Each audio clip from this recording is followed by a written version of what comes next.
Hi guys, welcome to Rootstem and welcome to me painting up this Kill Team terrain board.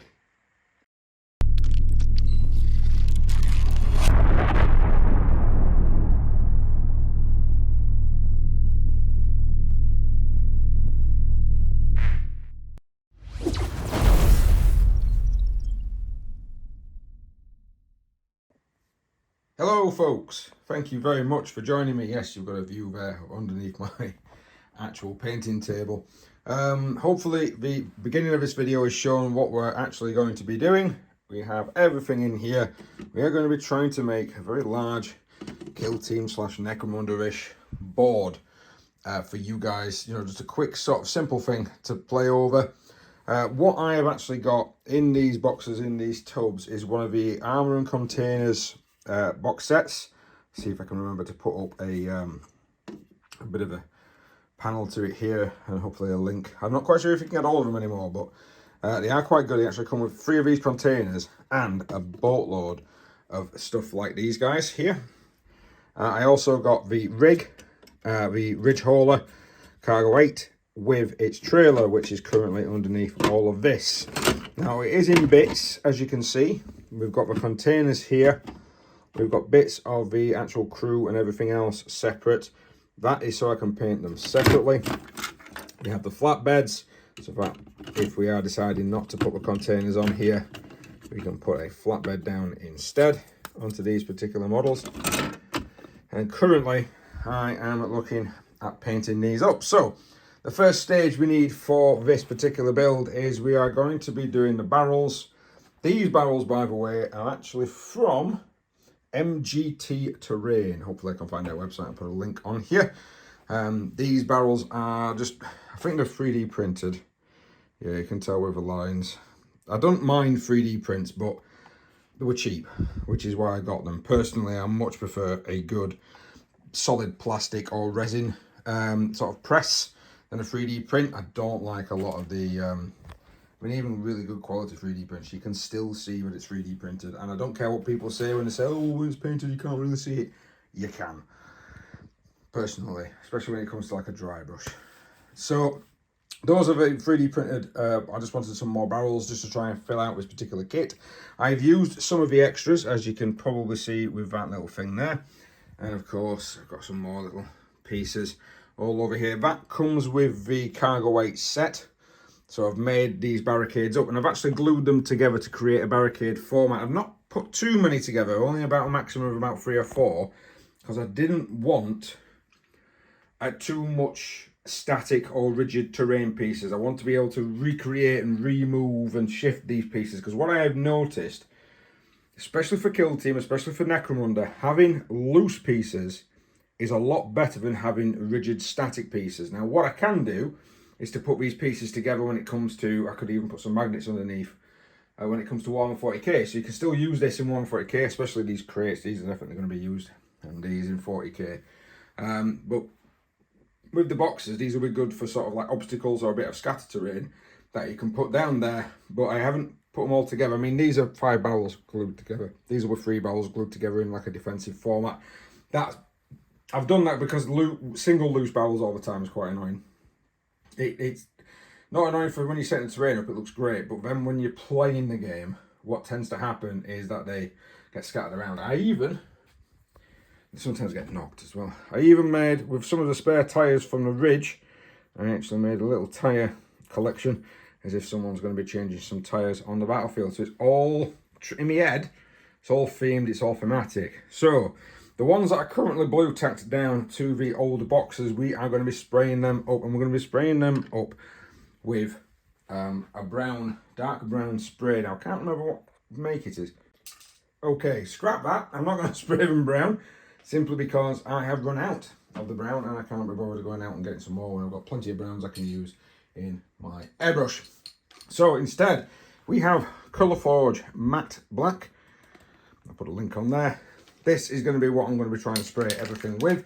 It's not the same as Workshops. It's a really good spray can, and it's a really good coverage, and it's a really good spray.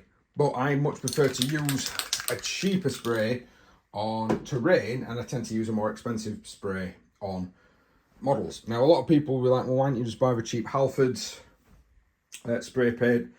I've used that before. It's not designed for models, it's not designed for plastic, it's not designed for resin, especially not designed for 3D printing stuff, which is a form of resin, but anyway, or a form of plastic, depends. But I always find that it doesn't seem to work as well as the stuff that's specially formulated for modelling. So I'm going to go now, I'm going to take my huge gun of matte black spray, and I'm going to get these sprayed up. Whoops. Quick painting side note, the crew is actually separate. I have actually removed them from the cab of the model, and around here there's the top, which is about to go on. I'll make sure that those are separate.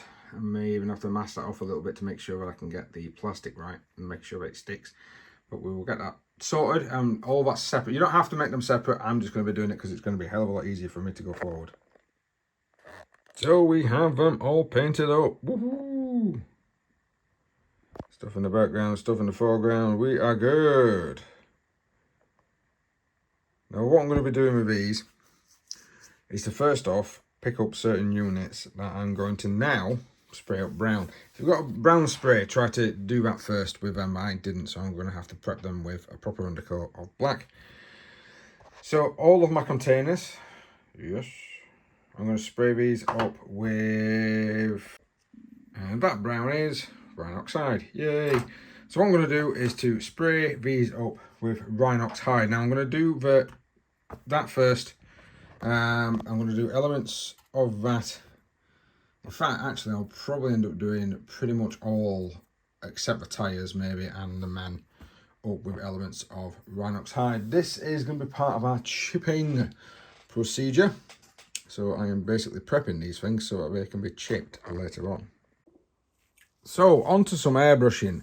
Just before we get onto the main part of airbrushing, I'm just going to talk about the crew. With the crew, there we go.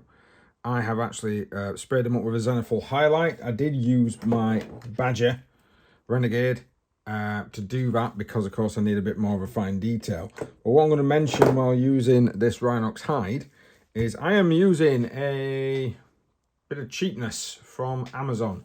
And the reason I'm using a bit of cheapness from Amazon is because this is going to be a bit dirty work. So there's going to be a lot of it because, as you saw, there's a lot of terrain pieces there. So I'm not really going to be wanting to use my best airbrushes for this. So these are some cheap ones. I've left the back off mainly for easy cleaning. But I do recommend, if you're not used to airbrushes, make sure to keep that on because that will go in your eye if you're not wearing glasses, goggles, or any sort of safety equipment. Always wear a mask, of course, he says.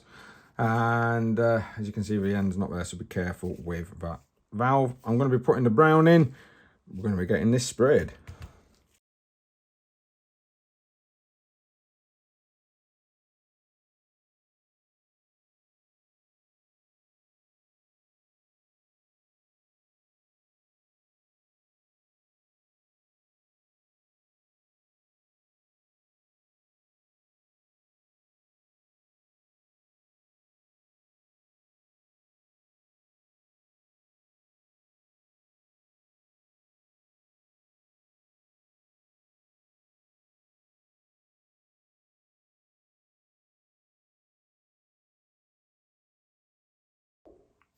While you're waiting for some of that to dry, paint up your tyres if you've got them. I'm using Scale Colour Matte Flat Black. This will look like a tyre when it's done. It's very, very dull. Once you've done with that, what we need is some Doombull Brown. We're going to now put that through the airbrush. And we're not going to totally saturate it like we did with the Rhinox. We are just going to give it a dusting. Both sides. Oh, we're doing a highlight.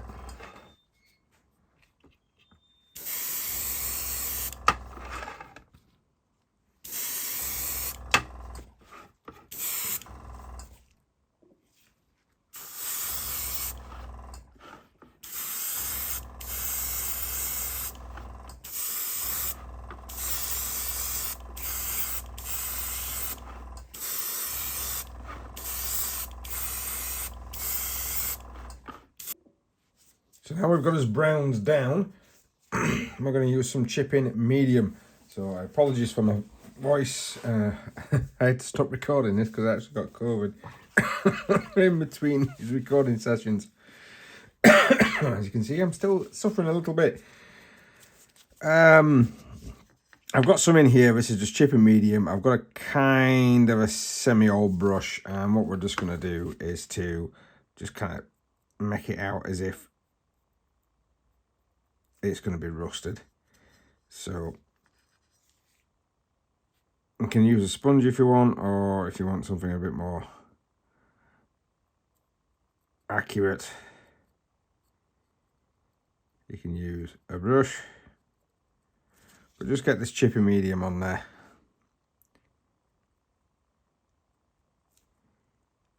Yeah.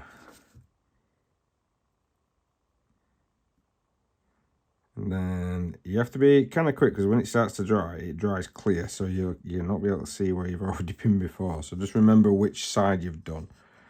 And do this on all of your models, including the big lads and everything else. Make sure you get some chipping sorted. We're going to make these, all of this look fantastic by the time we are done. And then we're going to get some airbrush work continued. Right, now I've actually got, as you can probably see, just a little tiny bit under different lights. You can see kind of where all the, yeah, there we go. You can kind of see where all the chipping material is. So we need to paint these now. I've kept the Imperial Eagles off because I have a funny feeling, with them being quite pious, I might actually repaint the Imperial Eagles every time I get chipped. So I'm wanting a colour for those, but I'm also going to need a colour for these guys, and I'm going to need a colour for this, and I'm also going to need a colour, I'll show a plate, but you know what I mean, for the actual vehicle itself.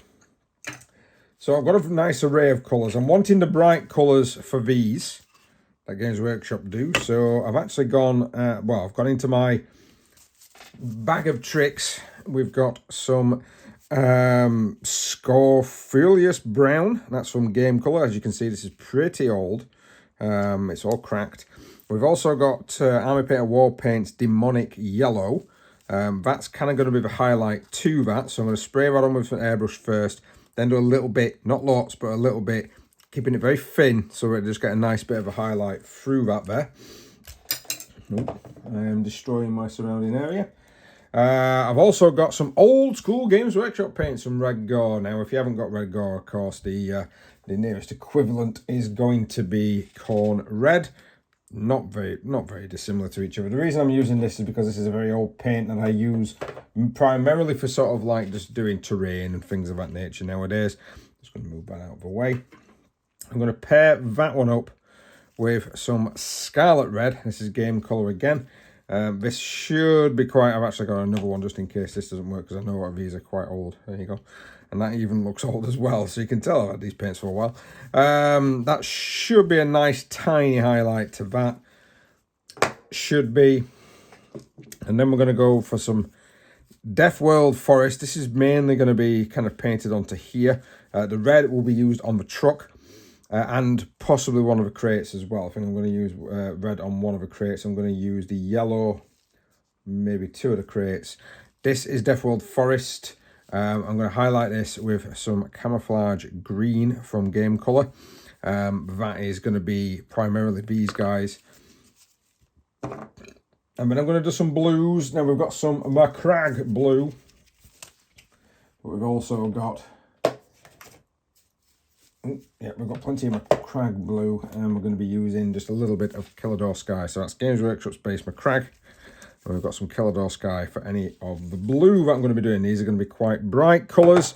I've also got some Game Colour black ink. That's going to be fired through the airbrush. This is pretty good when it comes to doing a little bit of the old shading, because we've not pre-highlighted these. These are kind of like just been painted brown. Any other colours that I'm going to need? I don't think so at this moment in time. Like I said, we're going to be painting the truck. Just give a quick little shout out to the truck. This is going to be painted red. This is going to be painted with the Death World. These barrels, I might actually paint one with the red and some with the Death World, so that you're going to get a nice mixture of, hey, these are explosive and these are non-explosive if you want to use that type of thing in your game, because you can do. Workshop has put some rules out there for that, especially with Kill Team.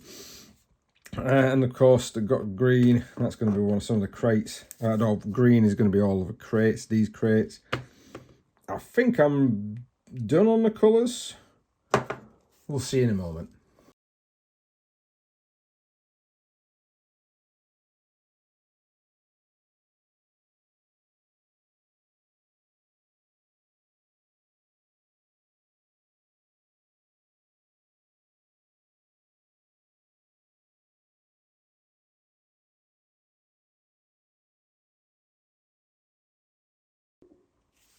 So once you have your models painted, we need to try and get the chipping material off. So I've got the trailer in front of me, and I've got some water. I know it's not clean because I've been making sure that this is working. And we're going to dip it in there. I've got it onto some paper towel so that I can make sure that if there's any water that's going to drip, it's going to come straight off. I've also got some tissue paper to dab a lot of the excess water off. So we'll get some water on your brush, and you start kind of roughly going at the panels. Did I chip this? Yes, I did. I'm being stupid. Make sure you've got plenty of water on your brush, and then kind of aggressively go across the element that you've done. And then if you wipe off the excess, I suppose red might not have been the greatest one for camera. So here's a green that I had to go over earlier. As you can see, it's coming off and it's leaving the underneath. So we're just going to go now through all of the actual models that we've done with the chipping. I think the red might have, well, don't matter, it's only terrain at the end of the day. And we're going to get all the chipping effects sorted, get them on there, get them coming up. I think the red is, yeah, it is coming off. It just takes a good couple of scrubs in a circular motion. If you're going to change colour that you're scrubbing off, make sure that you use a different, yeah, there we go, we've got it. Let's make sure to change your paint your paint water every now and again while doing this, as you can see. And you kind of, it's actually a bit difficult on these panels. I didn't realise. I've only ever done it on flat surfaces.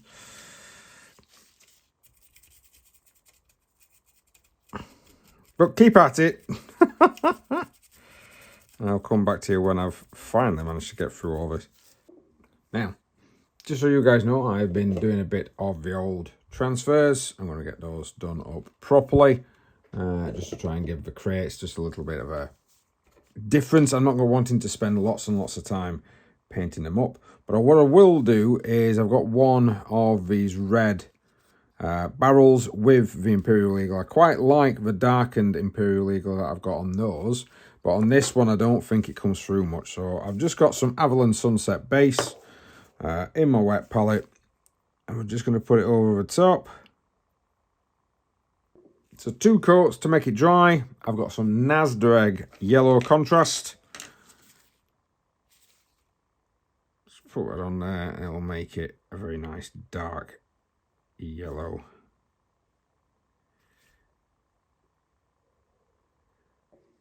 So now that we have our bits, as it were, on, our transfers that we've gone and put on there, I've not sealed them, so I'm going to be doing that when I actually come. I'm going to put this on first, and then I will then seal them using a varnish. I'm going to use some Steel Legion Drab. I've thinned it, so it's a bit of a thinner mix, and we're going to do it gently from a distance onto tyres, and I'm just going to create a dusted effect on our terrain piece. Nothing heavy, just enough that you would think it's been out into the field. So we're not talking crazy times, we're not sort of like spraying and doing the whole entirety of it. We're just doing enough to make it look like there's a little bit of a dusting. And Steel Legion Drab is a really good colour for this. If you're a bit worried, just go in from the underneath, and it will sometimes catch some of the bits on top and make them look kind of dusty.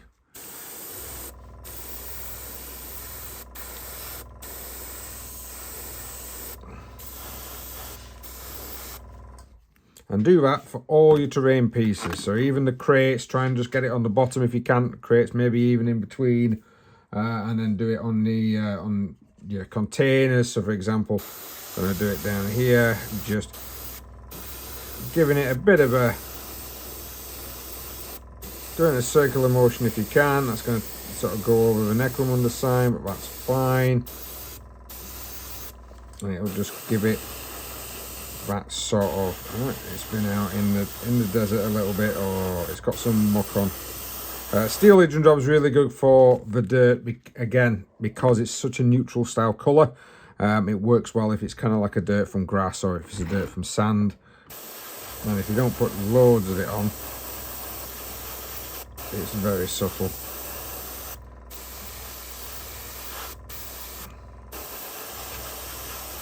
And just crack on with all your terrain pieces. And look, so what I've done, just to let you guys in on the end bit, I didn't bother sort of recording the last bits that I did here, is I dry brushed a lot of this. This has kind of been dry brushed with, that was dry brushed with Ushabti-bone, and the red was dry brushed with Carrick Stone. They were the last sort of little pieces that I put together. All of this nice little bit of terrain should give us a really nice looking table. And just look at what a fantastic looking mini kill team board it actually creates for you. Really good for people that are starting out playing kill team. This is like a great starter set, to be honest with you. If you can't get hold of any of the starter boxes, or you just want a different type of terrain. I've now gone for my grassy sort of fields, but on the opposite side of this map there's an industrial sort of complex. I've got some more crates from another company, some more little boxes. They're going to be able to fit into this. We're going to be able to have a really good sort of like warehouse feel for our future games of Kill Team. So yeah, I'm pretty impressed with this kit. Thank you very much for watching, guys. I'm hoping you enjoyed the video. Like I said, finish it off by Carrick Stone, Ushabti-bone. That will just give you that nice little sort of edge after you've put on transfers and done your little bit of shading with the little bit of sort of dusting with the Steel Legion Drab. And that's pretty much, I've not done anything crazy with it. We've had some good techniques used, especially with the chipping medium. And I do like using that particular resource. But thank you very much for watching, guys. Please like, share, subscribe, hit that notification button if you do want to see more. We'll see you next time.